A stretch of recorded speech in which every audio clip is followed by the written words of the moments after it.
Bonjour, je vous partage ma réflexion avec le texte de Jean, chapitre 17, versets 20 à 26.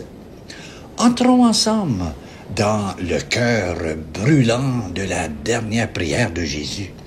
Ce n'est pas un texte pieux, c'est un cri pour nous aujourd'hui. Père, qu'il soit un comme nous sommes un. Vous réalisez l'audace de ces mots? Jésus ne prie pas pour une vague sympathique entre nous. Il nous compare à la vie intime de Dieu, à cette danse folle d'amour où le Père, le Fils et l'Esprit ne font qu'un sans jamais se confondre. C'est notre raison de vivre et c'est un scandale pour nos divisions. Parce que, regardez autour de nous, le monde est fracturé. Orthodoxes, catholiques, protestants, nous sommes comme des membres d'une même famille qui refuseraient de se parler. Dans nos communautés, sur les réseaux sociaux, les catholiques déchirent d'autres catholiques avec une violence qui fait pleurer les anges. Dans nos familles, des silences épais comme des murs de béton. Jésus nous regarde et répète qu'il soit un, comme nous sommes un. Mais pourquoi? Pourquoi cette insistance de Jésus? Il le dit clairement, pour que le monde croie. Notre unité n'est pas un bonus, c'est la crédibilité même de l'Évangile qui en dépend. Quand le monde nous voit nous déchirer, que croit-il? Il croit que notre Dieu est une illusion, que l'amour dont nous parlons est un mensonge. Un musulman de Tunisie disait un jour: « Si votre Christ est ressuscité, pourquoi ses disciples se haïssent-ils? » Les disciples, en passant, c'est nous. Cette question m'a brûlé l'âme. Nos divisions sont le plus grand obstacle. Nous sommes là contre publicité de ce que nous annonçons, si je crois en Dieu. Alors, où est l'espérance? Elle est dans la promesse folle de Jésus. Je leur ai donné la gloire que tu m'as donnée. Cette gloire, ce n'est pas une auréole dorée, c'est la croix. C'est l'amour qui descend dans la boue, qui lave les pieds de celui qui va le trahir, qui pardonne à ceux qui l'ont cloué.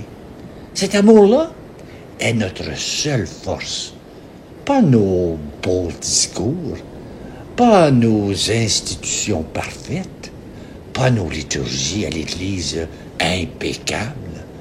L'unité naît quand nous laissons la croix nous labourer le cœur, quand nous acceptons de mourir à notre orgueil, à nos certitudes, à notre besoin d'avoir raison. Concrètement, aujourd'hui, qu'est-ce que cela signifie? D'abord, arrêtons l'hypocrisie.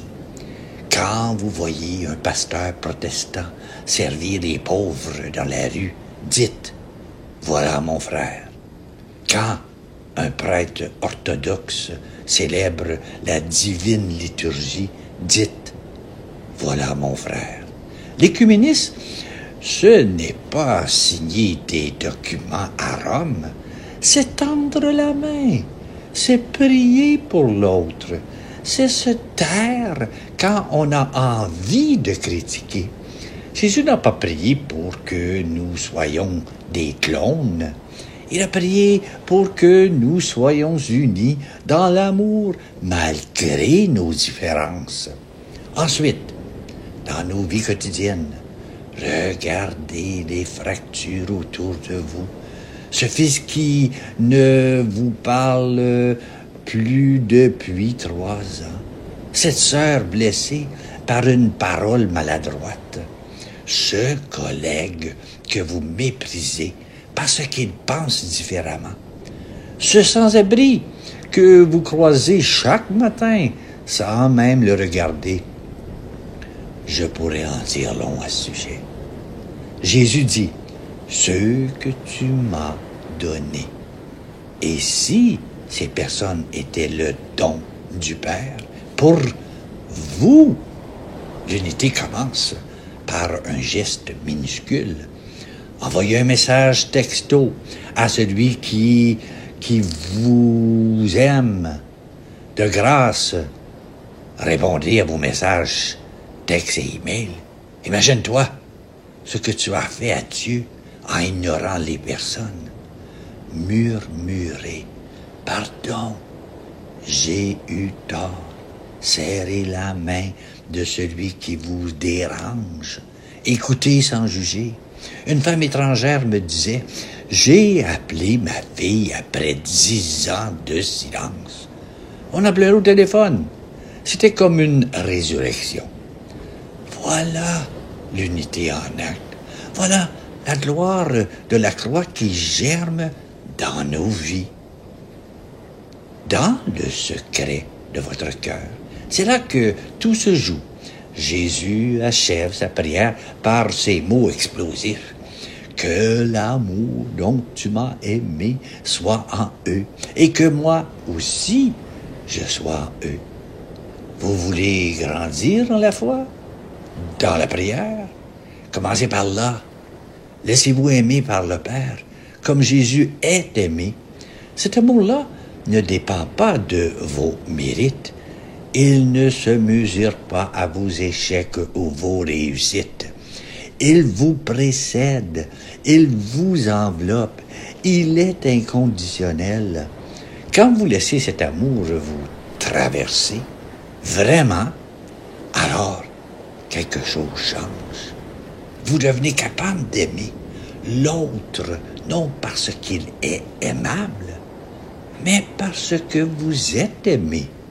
L'unité n'est pas un projet moral, c'est une contagion de l'amour reçu.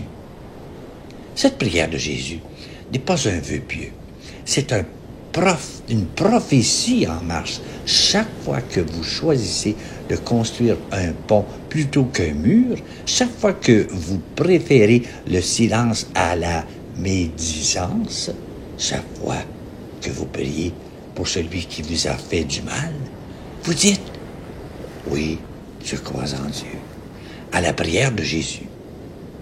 Vous devenez un signe vivant, un signe que Dieu n'est pas une idée morte, qu'il est vivant, qu'il agit, qu'il unit ce que les hommes ont divisé.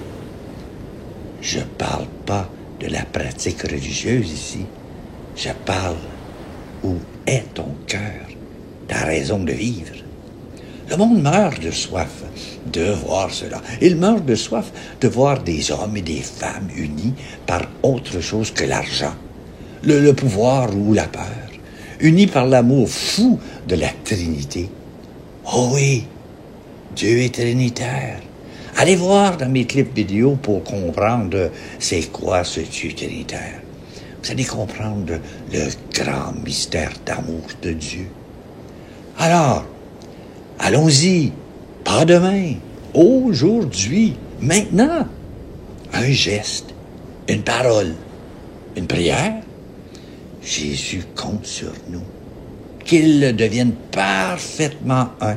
Ce n'est pas un rêve lointain, c'est un appel urgent, ici, chez vous, dans votre ville, dans votre rue, dans votre famille, dans votre cœur. Sortez d'ici avec cette décision. Qui vais-je réconcilier cette semaine? À qui vais-je tendre la main? Ce sera peut-être inconfortable.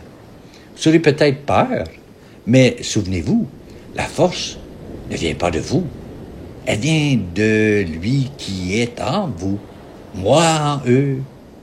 Voilà notre assurance, voilà notre feu.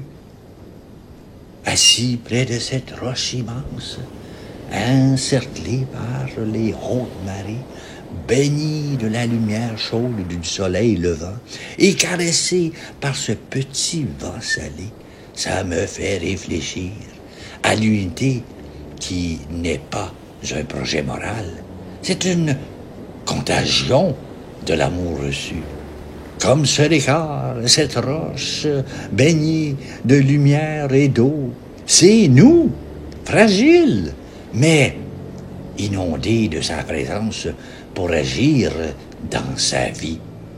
Et c'est qui cette présence? Et voilà, je vous ai composé une prière. Le titre, c'est « Dans l'écoute de ton cœur ». Père bien-aimé, me voici devant toi, simple. Tu me connais mieux que je ne me connais. Tu entends même les mots que je n'ose dire, les peurs qui se cachent, les espoirs qui tremblent. Merci de m'écouter sans me juger.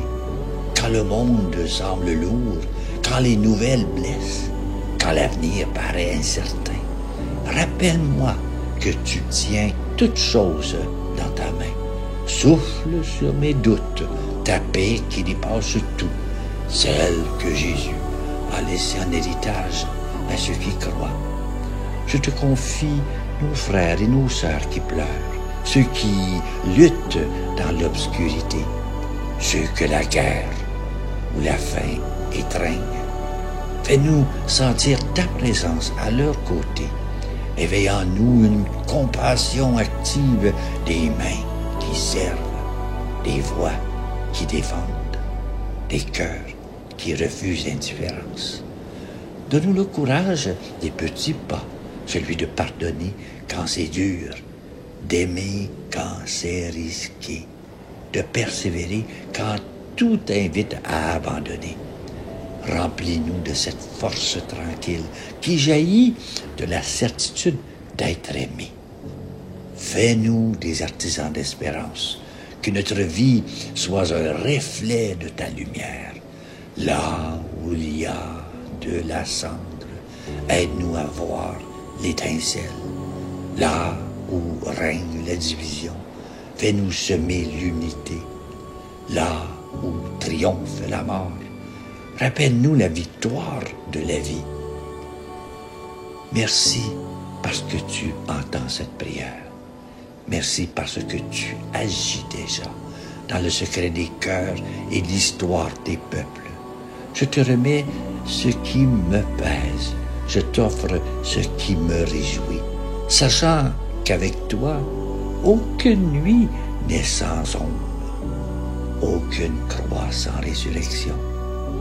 Augmente-nous la foi, soutiens-nous par l'espérance et que l'amour soit notre loi, aujourd'hui et pour les siècles des siècles. Amen. Et bonne journée à toi.